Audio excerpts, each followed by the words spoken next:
আসসালামু আলাইকুম viewers, welcome back to my channel. কেমন আছেন সবাই? আমি তো আল্লাহর রহমতে অনেক ভালো আছি। আর এখন হলো আমি একটু সকালে নাস্তাটা খেয়ে নিচ্ছি। আজকে হলো শুক্রবার, এখন বাজে প্রায় 9:30টার মতো। আর যেহেতু আমাদের স্কুল নেই আমাদের স্কুল বলতে বাচ্চাদের স্কুল মানে আমার স্কুল, কারণ এদেরকে আমাকে নিয়ে যেতে হয়, আনতে হয়। তো সেজন্য এদের স্কুল খোলা থাকা মানে আমার স্কুল খোলা থাকা। তো আজকে বাচ্চাদের স্কুল নেই, সেজন্য বাসায়।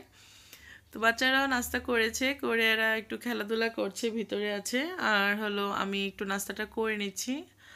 আর আজকে টাইটেল আর থাম্বনেল দেখে এতক্ষণে আমার ভিউয়ার্সরা বুঝে গিয়েছেন আজকে দুপুরবেলা আমার আম্মু রান্না করবেন।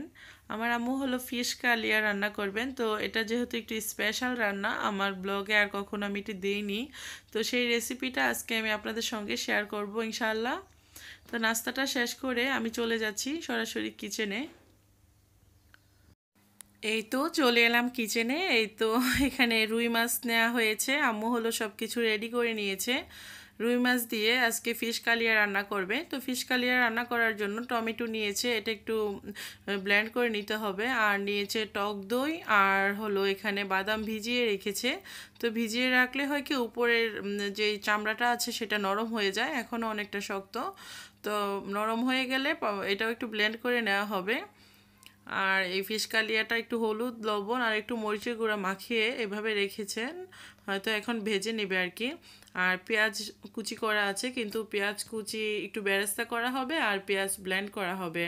তো ফিশ কারিটা কীভাবে আমার মা রান্না করছে সেটা আমি আপনাদের সাথে এখন শেয়ার করছি।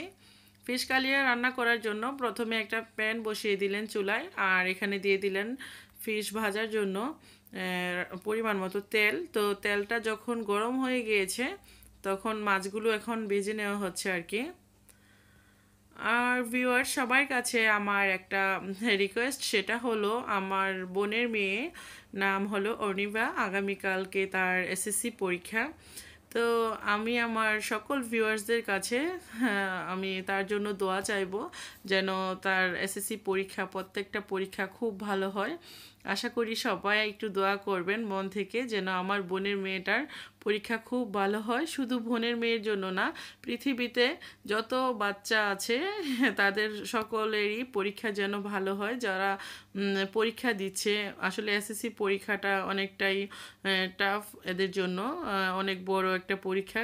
এরা যেহেতু এত বড় পরীক্ষা কখনো দেয়নি, ছোট বাচ্চাদের জন্য এটা বিশাল একটা পরীক্ষা। আর তারা যেন খুব ভালোভাবে পরীক্ষাটা দিতে পারে, যত পরীক্ষার্থীরা আছে আর যত ছোট ছোট ভাই বোনরা এসএসসি পরীক্ষায় অংশগ্রহণ করছে, তো সবাই যেন খুব ভালোভাবে সুন্দরভাবে পরীক্ষা দিতে পারে, তাদের কষ্টের ফল যেন তারা পেয়ে যায়। তো ভিউয়ার্স, আপনারা সবাই তাদের জন্য একটু খাস দিলে দোয়া করে দিবেন, আপনাদের কাছে আমার এটা চাওয়ার। আর অনেকেই আমাকে বলেছিলেন কমেন্টে যে যেন তাদের জন্য একটু দোয়া করে দেওয়ার জন্য। তো আমার অনেক ছোট ছোট ভিউয়ার্স আছে, তাদের আমি কি বলবো, তাদের জন্য আমার অনেক দোয়া রইল, তোমাদের জন্য যারা এসএসসি পরীক্ষা দিচ্ছ, আর সকল পরীক্ষার্থীদের জন্য দোয়া রইল।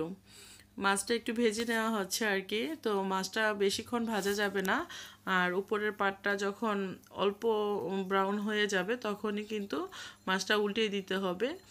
1 মিনিট 1 মিনিটের মতো করে ভেজে নিলেই হয়ে যাবে। বেশি ভেজে নিলে কিন্তু মাছটা উপরে ক্রিস্পি হয়ে যাবে আর ভিতরে কিন্তু জুসি ভাবটা থাকবে না, তখন কিন্তু খেতে ভালো লাগবে না। তো এই ফিশ কালিয়া রান্না করার জন্য মাছটা কিন্তু অল্প পরিমাণ ভাজলেই হয়ে যাবে আর কি। 2 পিঠ 1 মিনিট 1 মিনিট করে 2 মিনিটের মতো ভেজে নিলেই হয়ে যাবে। তো এই তো মাছগুলো ভাজা হয়ে গেল, মা মাছগুলোকে নামিয়ে নিচ্ছেন। এই ফিশ কালিয়া তরকারিটা কিন্তু অত্যন্ত লোভনীয় আর মুখরোচক একটা খাবার। এটা কিন্তু আমরা মাঝে মধ্যে করে খেতেই পারি এই প্রিপারেশনটা। আর বাসায় গেস্ট আসলেও কিন্তু করতে পারি। এটা রান্না করার পর যতটা দেখতে লোভনীয় হয়, খেতে ঠিক ততটাই মজা। তো আমার মা মাছগুলো প্যান থেকে তুলে নিচ্ছে, আর এই তেলেই পেঁয়াজটা দিয়ে দিচ্ছে। এই যে পেঁয়াজটা ব্লেন্ড করে নেওয়া হয়েছে একদম শুকনাভাবে, ড্রাইভাবে। এটা কিন্তু একদম ব্লেন্ড করে মিহি করে ফেলা হয়নি, একটু একটু ছাবা ছাবার মতো আছে।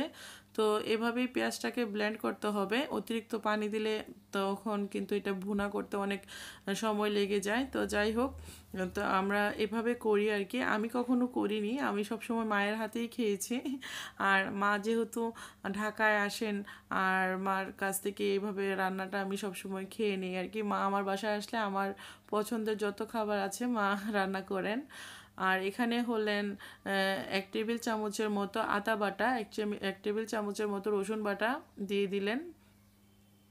তো এই মশলাটা এখন খুব ভালো করে ভুনা করতে হবে, আর দিচ্ছেন স্বাদ মতো লবণ।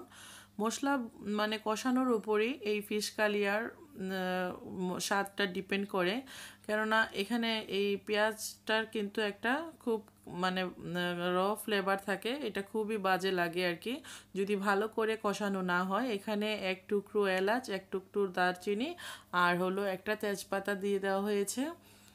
তো যা বলছিলাম, পেঁয়াজটা যদি খুব ভালো করে কষানো না হয় ফিশ কালিয়া কিন্তু খেতে একদম ভালো লাগবে না। এই মশলা কষানোর ওপরেই এই তরকারিটার স্বাদ ডিপেন্ড করে। এই তো এখানে 1 টেবিল চামচের মতো মরিচের গুঁড়া, 1/2 টেবিল চামচের মতো হলুদের গুঁড়া, আর 1/2 টেবিল চামচের চেয়ে একটু কম ধনিয়া গুঁড়া, আর 1/2 টিস্পুন পরিমাণ জিরা গুঁড়া দেওয়া হয়েছে। তো এখন মশলাগুলো খুব ভালো করে ভুনে নিতে হবে একদম, যতক্ষণ এক ফোঁটাও যেন এটাতে পানি না থাকে, এভাবে এটাকে খুব ভালোভাবে কষাতে হবে। আর ভিউয়ার্স, যারা আজকে আমার চ্যানেলে নতুন ভিডিও দেখছেন এখনও সাবস্ক্রাইব করেননি, প্লিজ আমার চ্যানেলটিকে সাবস্ক্রাইব করে দিন, পাশে থাকা বেল আইকনটি প্রেস করে দিন, তাহলে কিন্তু আমার দেওয়া সকল নতুন ভিডিওগুলো আপনার কাছে চলে যাবে নোটিফিকেশন হয়ে। আর ইতিমধ্যে যারা করে ফেলেছেন তাদেরকে জানাই অসংখ্য ধন্যবাদ। এই তো এখানে 2টা শুকনো মরিচ দিয়ে দেওয়া হয়েছে। মশলাটাকে অনেকটা সময় নিয়ে কষাতে হবে যতক্ষণ না মনে হবে যে এটা ফ্লেভারটা চলে গিয়েছে। এখন এখানে এই যে টমেটোগুলো যে ব্লেন্ড করে নেওয়া হয়েছে সেই টমেটোগুলো দিয়ে দেওয়া হয়েছে। যখন মশলাটা খুব ভালো করে কষানো হয়ে গিয়েছে তখন কিন্তু টমেটোটা অ্যাড করা হয়েছে। এক আপুকে আজকে আমি কথা দিয়েছিলাম কালিজিরার ভর্তা বানিয়ে দেখাবো, সরি আপু বানাতে পারিনি। আমি জানি তুমি আজকেও আমাকে সেই ঠিক কমেন্টটাই করবা যে কালিজিরার ভর্তা দেখাও। তো অবশ্যই আমি খুব তাড়াতাড়ি তোমাকে কালিজিরার ভর্তার রেসিপিটা শেয়ার করবো ইনশাল্লাহ। আর আমি বলেছিলাম আজকে দিব, পারিনি। আজকে আমার আম্মু রান্না করেছে, আসলে শরীরটা তেমন ভালো না, তোমরা তো সবাই জানো। তো সেই জন্য আর পানি টানি বেশি একটা ধরাধরি করছি না, যে সর্দিটা ভালো হোক আগে, আমার বয়সটা ঠিক হোক তারপরে করব আর কি। তো এখানে আমি অ্যাড করে দিলাম বাদাম বাটা, আর দিয়ে দিলাম 1/2 কাপের মতো টক দই। এই 2টা জিনিস কিন্তু কোনোভাবেই স্কিপ করা যাবে না, এই 2টা জিনিস দিতেই হবে। এখন সমস্ত মশলাগুলো খুব ভালো করে কষিয়ে নিতে হবে। এখানে এই যে 1 চামচের মতো চিনি দিয়ে দিলাম। তো চিনিটা কিন্তু অপশনাল, আপনারা চাইলে দিতে পারেন আর না দিলেও চলবে, তবে চিনি দিলে তরকারির মধ্যে একটা সুন্দর আলাদা একটা টেস্ট আসে এই ফিশ কালিয়াতে আর কি। তো এখানে প্রায় 1 কাপের মতো পানি দেওয়া হয়েছে। তো সব কিছু কিন্তু খুব ভালোভাবে কষানো হয়ে গিয়েছে। এই পানিটা যখন 2-1টা বলক এসে যাবে তখন কিন্তু এখানে এই যে মাছগুলো দিয়ে দেওয়া হবে। এই ফিশ কালিয়াটা আজকে আমার আম্মু রুই মাছ দিয়ে করছে। আপনারা গতকালকের ব্লগে আপনারা হয়তো দেখে থাকবেন, গতকালকে আমি একটা বিশাল বড় রুই মাছ নিয়ে এসেছিলাম, আমি এনে অনেক কষ্ট করে কেটেছিলাম।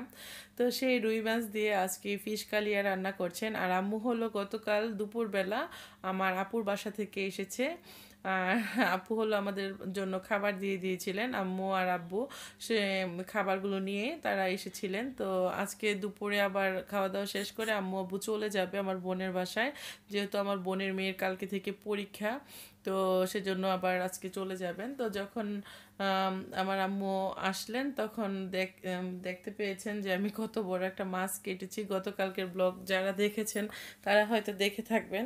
তো আম্মু বলল যে এটা খেয়ে দেখো, এটা হয়তো ভালো লাগবে, আমি তোমাকে কালকে একটা রান্না করে দেখাবো, আর তুমি এটা খেয়ে দেখো, আর তুমি তুমি চাইলে তোমার ভিউয়ার্সদের সাথে শেয়ার করতে পারো। তো আম্মুর কথা মতো আমি আজকে রেসিপিটা শেয়ার করছি। তো ভিউয়ার্স, আশা করছি আপনাদের কাছে অনেকটাই ভালো লাগবে, কেননা এটা খুবই টেস্টি। আমি নিজেও খেয়েছি, আর আপনারাও ট্রাই করে দেখবেন।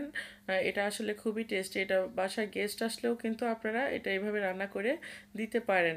আর এখানে আমার আম্মু হলো 2টা কাঁচামরিচ মাঝখান থেকে চিড়ে দিয়ে দিয়েছেন, আর দিয়েছেন ধনিয়া পাতা, আর ভালো লাগার জন্য আর কি, দেখতে ভালো লাগার জন্য কিছু মটরশুঁটি অ্যাড করে দিয়েছে। এটা আপনারা চাইলে দিতে পারেন, নাও দিতে পারেন, এটা হলো অপশনাল। এটা হলো মানে একটা সৌন্দর্যের জন্য আর কি, ডেকোরেশনের জন্য, যাই হোক। আর মাছগুলো এখন উল্টিয়ে দেওয়া হচ্ছে।